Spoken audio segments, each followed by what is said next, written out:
Good morning बच्चों। हमने आपको पाठ 6 का रीडिंग करा दी थी, समझा दिया था, शब्दार्थ लिखा दिए थे और पिक्चर बनवा दी थी, है ना। आगे को उसके क्वेश्चन आंसर रह गए, सही विकल्प भी करा दिया था। अब आज हम क्वेश्चन आंसर कराएंगे। पहले मौखिक कराएंगे, उसके बाद फिर लिखित कराएंगे। उसके बाद हम पाठ 7 भी शुरू करेंगे आज, क्योंकि जल्दी जल्दी हमको कोर्स करना पड़ेगा। हाफ ईयरली एग्ज़ाम आपके आने वाले हैं, तो उसकी तैयारी करना पड़ेगी ना, इसलिए जल्दी से रीडिंग करके फिर नेक्स्ट लेसन भी शुरू कराएंगे। ओके, सो शुरू करते हैं। निम्नलिखित प्रश्नों के उत्तर दो। ये रह गया था ना। तो पहला मौखिक प्रश्न है, हेलन केलर के माता पिता का क्या नाम था? हेलन केलर के माता पिता का क्या नाम था? तो हेलन केलर के माता का नाम ऐसे लिखेंगे। उसकी माता का नाम, ये पेज नंबर 50 पर है। ये उसकी माता का नाम कैथरीन एडम्स केलर और पिता का नाम कैप्टन आर्थर था, है ना। मिल गया पेज नंबर 50 में। ये सेकंड पैरा की दूसरी लाइन, उनकी माता का नाम कैथरीन एडम्स केलर और पिता का नाम, ये देखो उसकी माता, यहाँ से लगाएंगे निशान ऐसे, और माता कैथरीन एडम्स केलर और पिता का नाम कैप्टन आर्थर था, यहाँ तक निशान लगाएं। पहला उत्तर हो गया। दूसरा है, हेलन के पिता क्या करते थे? उनके पिता, यहाँ से लिखेंगे, उनके पिता एक साप्ताहिक अखबार के संपादक थे। पिता लिखा हुआ है ना, ये दूसरे का उत्तर है। उनके पिता लिख लेंगे, दूसरे का उत्तर है ये, उनके पिता एक साप्ताहिक अखबार के संपादक थे। प्रश्न 3, हेलन केलर का जन्म कब हुआ? ये ऐसे लिखेंगे, प्रश्न में ऐसे लिखेंगे, हेलन केलर का जन्म 27 जून 1880 को अमेरिका के, खाली कभी पूछा गया है, 80 को हुआ, 27 जून 1880 को हुआ, बस ऐसे लिखना है। हेलन केलर का जन्म, ऐसे लिखेंगे, हेलन केलर का जन्म 27 जून 1880 को हुआ, बस जगह का नाम ये लिखना है। जन्म के समय हेलन कैसी बच्ची थी? जन्म के समय हेलन एक स्वस्थ बच्ची थी। ये जन्म के समय हेलन केलर एक स्वस्थ बच्ची थी, चौथे का उत्तर ही। ठीक, मिल गया ना, पेज नंबर 50 में ही सारे आंसर मिल गए हैं। अब पांचवा है, बुखार ने बच्ची को क्या बना दिया था? बुखार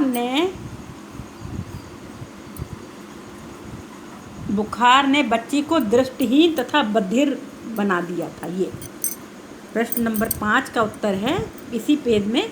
बुखार ने, है नीचे से तीसरी लाइन, बुखार ने बच्ची को दृष्टिहीन तथा बधिर बना दिया था, मतलब अंधा और बहरा, बस यहीं तक लिखना है। ये मौखिक प्रश्न उत्तर हो गए। अब हम लिखेंगे उत्तर लिखित। शारीरिक अपंगता को कैसे परास्त किया जा सकता है? प्रश्न नंबर 1 है, शारीरिक अपंगता को कैसे परास्त किया जा सकता है? देखो,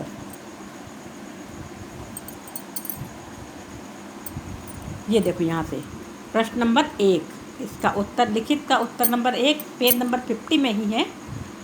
मनुष्य की दृढ़ इच्छा शक्ति, मजबूत इरादे व आत्मविश्वास उसकी शारीरिक अपंगता को भी परास्त करने में सक्षम है। पहले का उत्तर है ये, लिखित का पहला उत्तर। ठीक है। दूसरा, हेलन केलर ने चाय पार्टी में लोगों को क्या समझाया? हेलन केलर ने चाय पार्टी में लोगों को क्या समझाया? ये देखो, ये उन्होंने लिख लो, या वहाँ नहीं, हेलन केलर ने वहाँ उपस्थित लोगों को विकलांग मनुष्यों की मदद करने के बारे में समझाया। कैसे लिखेंगे? उन्होंने वहाँ उपस्थित लोगों को विकलांग मनुष्यों की मदद करने के बारे में समझाया। उन्होंने चाय पार्टी में भी लिख सकती हैं, उन्होंने चाय पार्टी में विकलांग मनुष्यों की मदद करने के बारे में लोगों को समझाया। ठीक है, ये कौन से का उत्तर हो गया? दूसरे का। तीसरे का, हेलेन के बचपन के सबसे कठिन दिन कौन से थे? हेलेन के बचपन के सबसे कठिन दिन कौन से थे? ये देखो, ये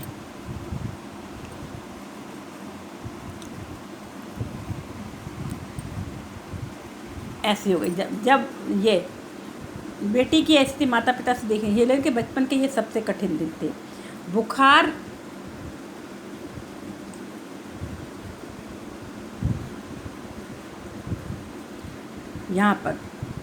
यहाँ से लिखेंगे, बुखार यहीं से लेंगे। बुखार ने बच्ची को दृष्टिहीन तथा बधिर बना दिया था। बेटी की यह स्थिति माता पिता से देखी नहीं जाती थी। हेलन के ये बचपन के सबसे कठिन दिन थे। यहीं से लिखें, जहाँ से दूसरा वाला उत्तर लिखा है ना हमने, उसका उसी का देखो कौन से वाले का, ये जो मौखिक का चौथा आंसर है ना, उसी से लेना है। बुखार ने बच्ची को दृष्टिहीन तथा बधिर बना दिया था। बेटी की यह स्थिति माता पिता से देखी नहीं जाती थी। हेलेन के ये बचपन के सबसे कठिन दिन थे। यहाँ तक तीसरा उत्तर हो गया। ठीक है, चौथा, एनी सुलीवन ने हेलेन को कैसे प्रशिक्षित किया? एनी सुलीवन ने हेलेन को कैसे प्रशिक्षित किया?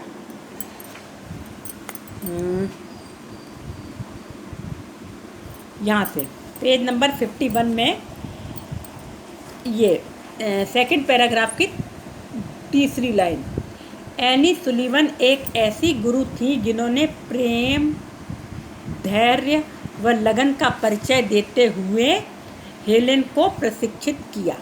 ये बीच में न केवल काट देंगे यहीं से, एनी सुलीवन एक ऐसी गुरु थी जिन्होंने प्रेम, धैर्य व लगन का परिचय देते हुए हेलेन को प्रशिक्षित किया। यहाँ तक ठीक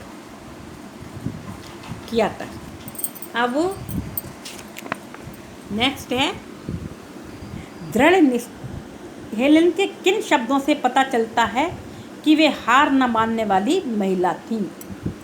हेलेन के किन शब्दों से पता चलता है कि वे हार न मानने वाली महिला थी?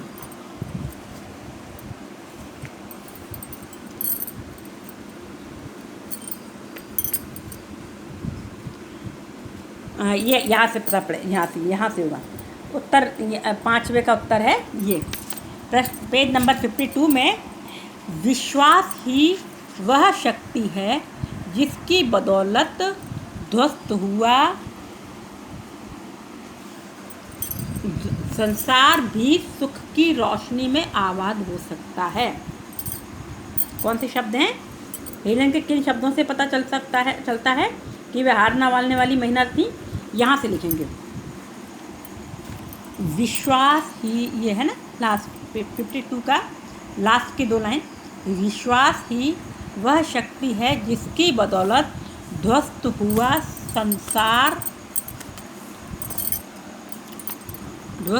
संसार भी सुख की रोशनी में आबाद हो सकता है। ये 2 लाइन लिखेंगे, फिर यहाँ से फिर ये लिख लेंगे, हेलेन के इन शब्दों से पता चलता है कि वे हार न मानने वाली महिला थी। ठीक है, दृढ़ निश्चय व स्वावलंबी होना क्यों जरूरी है? दृढ़ निश्चय व स्वावलंबी होना क्यों जरूरी है? दृढ़ निश्चय व स्वावलंबी होना, ये देखो कहाँ है इसका उत्तर?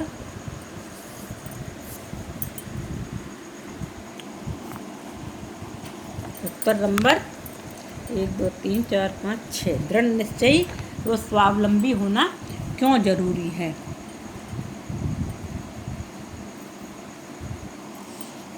इसका कहाँ उत्तर होगा?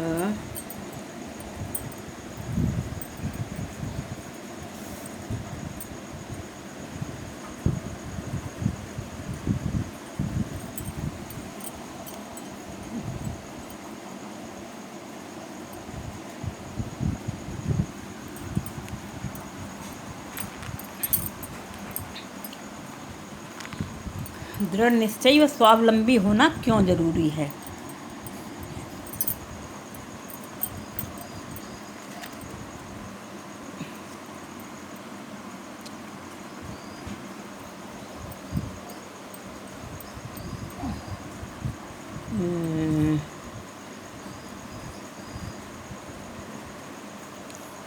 इसका उत्तर होगा, कैसे लिखा है, लिखाना पड़ेगा इसका उत्तर। दृढ़ निश्चयी व स्वावलंबी होना क्यों जरूरी है?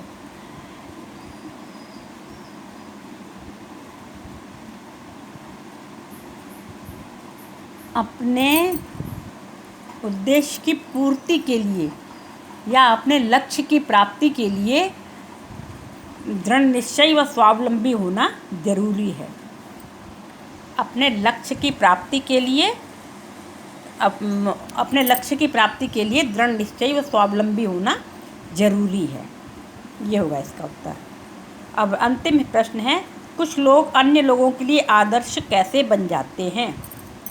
कुछ लोग अन्य लोगों के लिए आदर्श कैसे बन जाते हैं? इसका उत्तर होगा,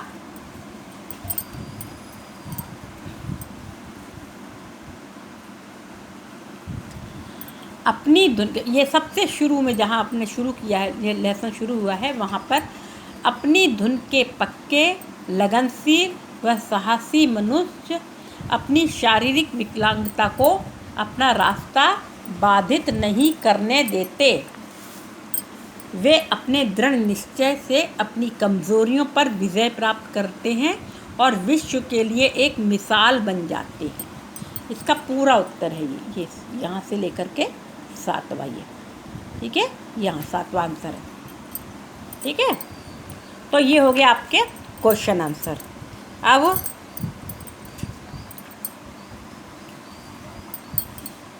सही परसर्ग भरना है इनमें, है ना।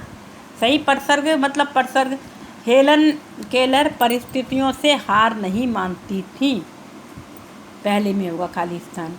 दूसरा होगा, हेलेन ने चाय पार्टी का आयोजन किया, दूसरा।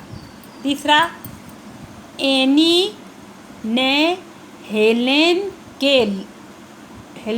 को प्रशिक्षित किया, एनी ने हेलेन को प्रशिक्षित किया।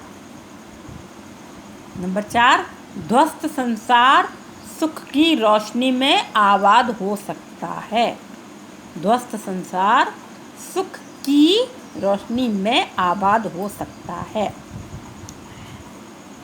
5वां है, हेलेन की संरक्षिका एनी सुलीवन बनी। और अंतिम है, उन्होंने अपनी कमज़ोरियों पर विजय प्राप्त की है। ये हो गया आपका ये खाली स्थान पर सर्ग भरकर। अब ये र के विभिन्न रूप वाले शब्द लिखना, जैसे नज़र, बधिर, तो रा ऐसा शब्द लिखना है कि राजा, रानी, राम, राम, है ना। वर्ष है, ये उड़ने वाले दूसरा रूप है ये रा का, आप लोग जानते तो हैं ना, ये रा के 4 रूपों में उपयोग करते हैं। तो वर्ष, धैर्य, तो यहाँ लिखेंगे धर्म, कर्म, शर्म, ठीक। अब प्रतिक्रिया, प्रेम, ये शब्द के नीचे लगता है, तो लिखेंगे प्रसन्नता, प्रश्न और प्रतिज्ञा, ठीक है। प्रश्न, प्रसन्न, प्रतिज्ञा। अब ये है ट्रक, ड्रम, इसका ट्रेन और 2 याद नहीं आ रहे हैं अभी, तो ये आप लोग ऐसे ऐसे ये रा के विभिन्न रूप वाले शब्द केवल इसमें भरना है, कॉपी में नहीं लिखना है। ये भी कॉपी में नहीं करना है, कॉपी में केवल आप लोगों को क्वेश्चन आंसर करने हैं। ये लिखित और मौखिक क्वेश्चन आंसर और शब्दार्थ करना है बस केवल, और पिक्चर बनाना है। अब प्रत्यय लगाकर नए शब्द बनाओ। प्रत्यय लगाकर नए, प्रत्यय मतलब जो शब्द के पीछे बाद में लगते हैं। तो जैसे लिखावट, स्त्रीत्व, कहानीकार, मौलिक, मूलिक नहीं पढ़ते इसको, मौलिक, गुणवती, दोनों को जोड़ जोड़ के लिखना। गुणवती, बुद्धिमान, लेखक, पढ़ाकू, ये मात्राएं हैं, है ना। लेखक, पढ़ा, आ नहीं लिखेंगे, बड़े आ की मात्रा लग जाएगी, पढ़ाकू। और ये मूलिक नहीं होता, मौलिक होता है ये हो गया ये आपका प्रत्यय हो गया। अब इसको हम छोड़ते हैं, आगे का नया पाठ शुरू करते हैं। ये है करेंगे क्योंकि हमको ना कोर्स पूरा कराना है, और कोर्स पूरा कराने के बाद फिर हम वो करेंगे, रिवीजन भी कराएंगे ना, इसलिए। तो इस पाठ की रीडिंग आप लोग कर लेना, कि जल्दी जल्दी करा दें, या तो हम रीडिंग आप लोग कर लेना घर में, अभी समय होगा तो करा देंगे, नहीं तो हैं। पहले हम इसके क्वेश्चन आंसर कराते हैं। सबसे पहले क्या करेंगे, आप लोग एक पिक्चर बना लेंगे, पार्ट 7 डालेंगे, हैं पार्ट 7, और कोई छोटी सी पिक्चर बनाएंगे, बना लेना, नहीं तो कोई ज़रूरत नहीं, केवल ये छोटी सी पिक्चर, ये रो रही बच्ची, तो ये बना लेना, और नहीं बनाना तो नहीं बनाना, कोई बात नहीं ना। पाठ डालना ज़रूर, पाठ का नंबर, पाठ का नाम, और डेट डालना है, और डे डालना है। ये रीडिंग घर में कर लेना आप लोग, हैं। इसके हम क्वेश्चन आंसर कराते हैं। पहले सही विकल्प बताते हैं। बृहस्पतिवार को वर्तिका के घर पर कौन आया था? चलो रीडिंग जल्दी जल्दी करा लेते हैं। शुक्रवार 17 अप्रैल 2020। आज हिंदी की अध्यापिका ने हमारी हिंदी की कापियाँ जांचने के लिए मंगवाई थी, हैं। मैं अपनी कॉपी घर पर ही भूल गई थी। दरअसल कल बुआ जी का परिवार हमारे घर आया था। वे लोग रात में देर से गए, इसलिए मैं रात में देर से सो पाई और सुबह भी देर से उठी। सुबह हड़बड़ाकर मैं बस्ते में कॉपी रखना भूल गई। हमारी अध्यापिका निहारिका जी कॉपी न लाने पर बहुत गुस्सा होती हैं। मैं डर गई थी कि वे मुझे बहुत डांटेंगी, पर उन्होंने मुझे नहीं डांटा। वे बोली कल कॉपी ज़रूर ले आना और आज का काम भी ज़रूर कर लेना। उनकी बात सुनकर मेरी जान में जान आई। आज मैं विद्यालय से आकर सो गई। 6 बजे उठी और अपनी प्यारी सहेली रीमा के साथ बाहर खेलने चली गई। रात में एक बहुत अच्छी फिल्म आ रही थी, जिसे देखते देखते 10 बज गए। अब मैं सोने जा रही हूँ। शनिवार।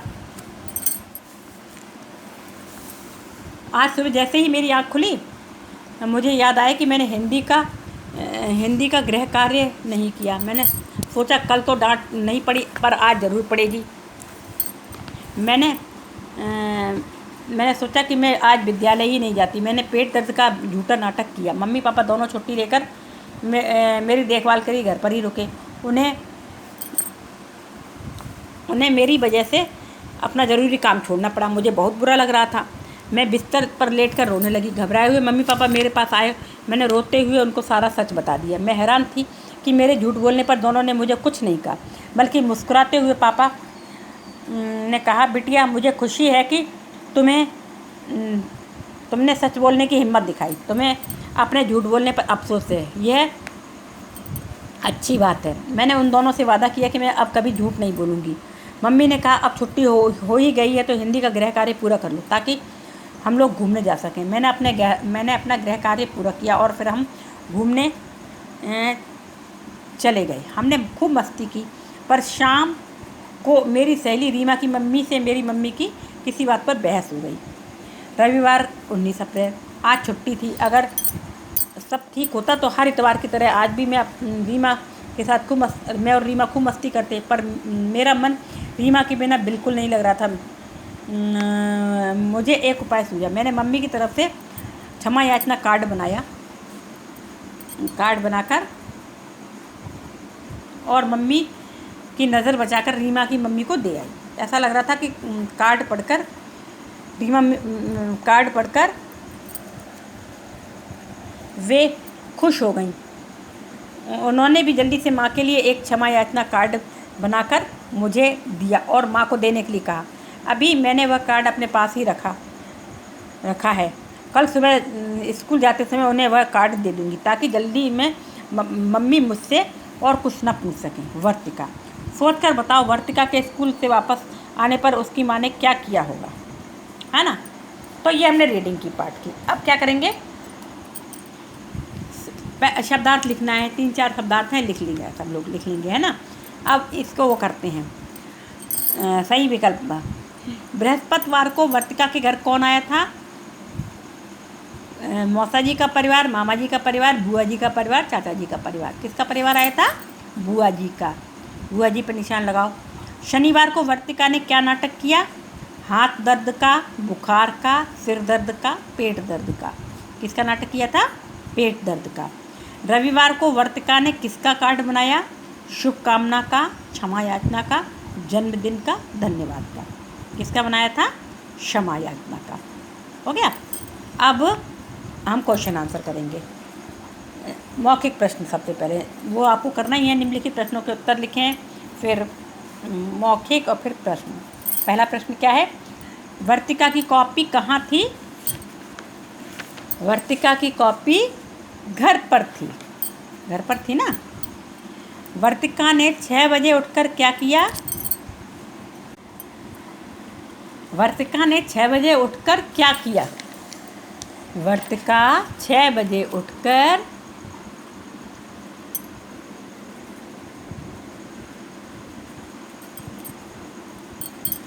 यहाँ देखो, यहाँ होगा।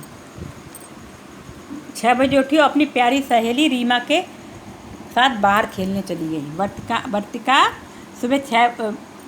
वर्तिका 6 बजे उठी और उठकर अपनी प्यारी सहेली रीमा के साथ खेलने चली गई। वर्तिका ने पेट दर्द का नाटक क्यों किया? क्योंकि वर्तिका ने हिंदी का गृह कार्य नहीं किया था। क्या लिखोगे?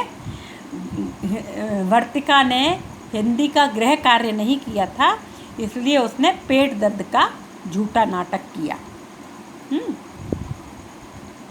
वर्तिका ने अपने माता पिता से क्या वादा किया? वर्तिका ने अपने माता पिता से वादा किया कि अब वह कभी झूठ नहीं बोलेगी। ये देखो,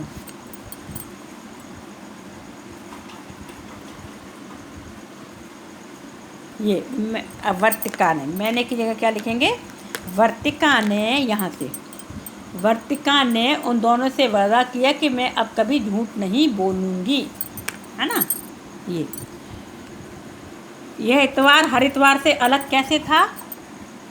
इसलिए अलग था क्योंकि वर्तिका रीमा के साथ खेलने, अपनी प्यारी सहेली रीमा के साथ खेलने नहीं जा पा रही थी।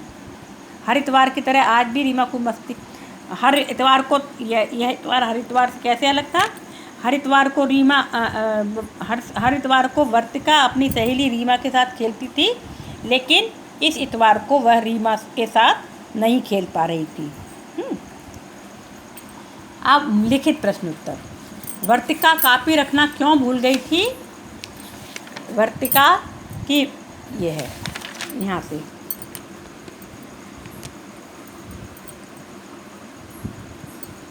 कल बुआ जी का परिवार हमारे घर आया था। वे लोग रात में देर से गए, इसलिए मैं रात में देर से सो पाई और सुबह भी देर से उठी। सुबह हड़बड़ाहट में बस्ते में कॉपी रखना भूल गई। कैसे? ऐसे लिख लो, तो छोटा सा लिख लो। वर्तिका कॉपी रखना क्यों भूल गई? सुबह हड़बड़ाहट में वर्तिका कॉपी रखना भूल गई। यहाँ से लिख लो, सुबह हड़बड़ाहट में वर्तिका कॉपी रख, इतना छोटा बहुत छोटा हो जाएगा। रात में देर से सोई, ऐसे लिख लो, वर्तिका रात में देर से सो पाई और सुबह भी देर से उठी। सुबह हड़बड़ाहट में बस्ते में कॉपी रखना भूल गई। यहाँ तक लिख लो। वर्तिका रात में देर से सो पाई और सुबह भी देर से उठी। सुबह हड़बड़ाहट में बस्ते में कॉपी रखना भूल गई। ठीक है। अब है, क्या सुनकर वर्तिका की जान में जान आई? ये कल कापी ज़रूर ले आना और आज का काम भी कर लेना। यहाँ से कल कापी ज़रूर ले आना और आज का काम भी ज़रूर कर लेना। अध्यापिका जी की बात सुनकर वर्तिका की जान में जान आई। उनकी जगह अध्यापिका लिख लेंगे और मेरी जगह वर्तिका लिख लेंगे। वर्तिका की जान में जान आई। यहाँ से लिखेंगे कल कापी ज़रूर ले आना और आज का काम भी ज़रूर कर लेना। अध्यापिका जी की बात सुनकर वर्तिका की जान में जान आई। ठीक है। अब है अगला प्रश्न, वर्तिका को क्या बुरा लग रहा था? हैं? ये लग रहा था कि वर्तिका ने मम्मी पापा से झूठ बोला था।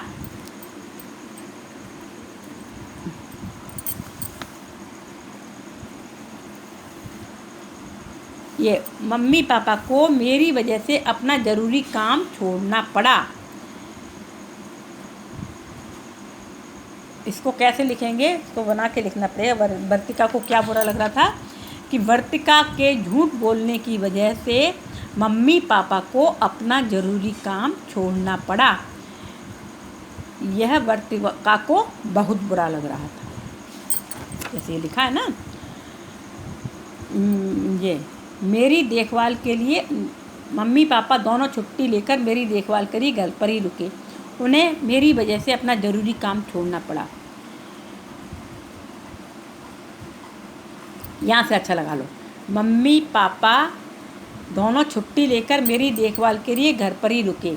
उन्हें मेरी वजह से अपना ज़रूरी काम छोड़ना पड़ा। यह वर्तिका को बहुत बुरा लग रहा था। यह वर्तिका को बुरा लग रहा था। ठीक है। सच बताने पर पापा ने वर्तिका से क्या कहा? सच बताने पर पापा ने वर्तिका से क्या कहा? देखो, ये कहा, पापा ने कहा बिटिया मुझे खुशी है कि तुमने सच बोलने की हिम्मत दिखाई। तुम्हें अपने झूठ बोलने पर अफसोस है। यह अच्छी बात है। यहाँ तक पापा ने, यहाँ से पापा ने कहा बिटिया मुझे खुशी है कि तुमने सच बोलने की हिम्मत दिखाई। तुम्हें अपने झूठ बोलने पर अफसोस है। यह अच्छी बात है। यहाँ तक। ठीक है। अब है वर्तिका को रीमा की मम्मी को मनाने का क्या उपाय सूझा?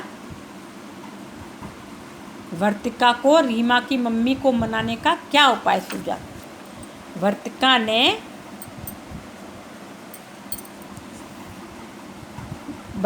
ने मम्मी की तरफ से क्षमा याचना कार्ड बनाया और मम्मी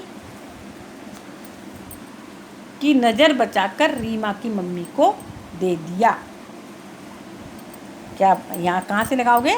मैंने की जगह वर्तिका ने मम्मी की तरफ से मैंने की जगह वर्तिका लिख देंगे। वर्तिका ने मम्मी की तरफ से क्षमा याचना कार्ड बनाया और मम्मी की नज़र बचाकर रीमा की मम्मी को दे आई। यहीं तक लिखना है। क्या उपाय सूझा? मम्मी को मनाने का क्या उपाय सूझा? रीमा, तो ये पांचवा हो गया। वर्तिका को रीमा की मम्मी को मनाने का क्या उपाय सूझा?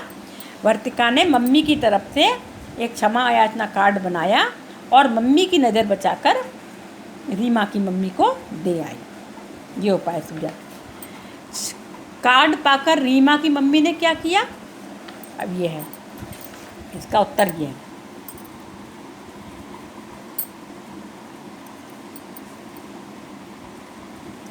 कार्ड पढ़कर खुश हो गए। रीमा की मम्मी ने भी कार्ड पाकर रीमा की मम्मी ने क्या किया?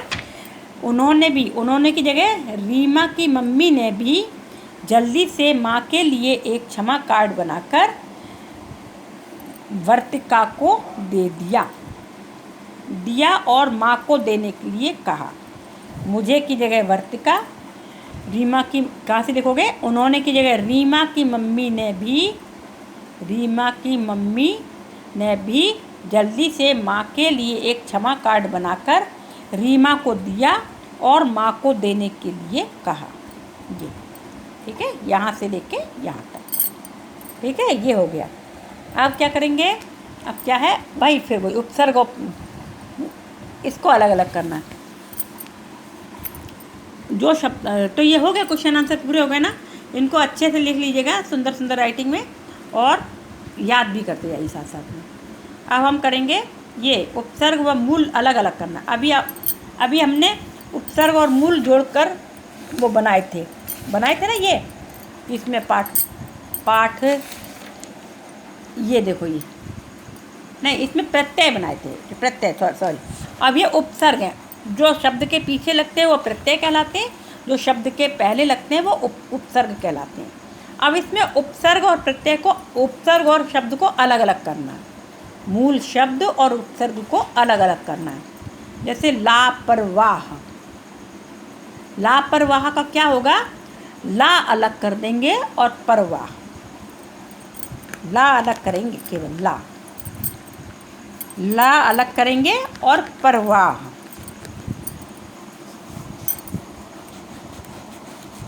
ला प्लस परवाह, परवाह यहाँ लिखेंगे, परवाह, ला प्लस परवाह।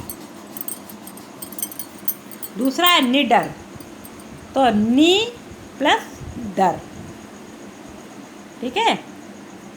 तीसरा है अवगुण, अव प्लस गुण, ठीक। चौथा है सकुशल, स प्लस कुशल। अनुरोध,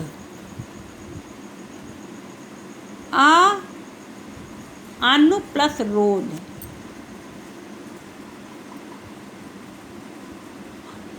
संवाद, सम प्लस वाद। सफल, स प्लस फल। अनजान, अन प्लस जान, ठीक है। तो ये अलग करना है, इनको अलग अलग करके इस तरह से लिखना, स प्लस वाद, ठीक है। ये हो गया। अब इसमें से के पाठ में से ये, तो इसमें 5 शब्द छांटना है, इसको छोड़ दो क्योंकि हमारे पास समय नहीं है इतना और हम केवल ये करेंगे। तो अभी आपको क्या होमवर्क में क्या क्या करना है, पाठ पढ़ना है, पाठ पढ़ने के बाद ये शब्दार्थ लिखना है, एक छोटी सी पिक्चर बना लेना, ये बच्ची वाली बना लेना, ये रो रही है जो इसमें भी थी, है ना, तो ये छोटी सी पिक्चर बना लेना, वर्तिका ये रो रही है, तो ये पिक्चर छोटी सी बना लेना।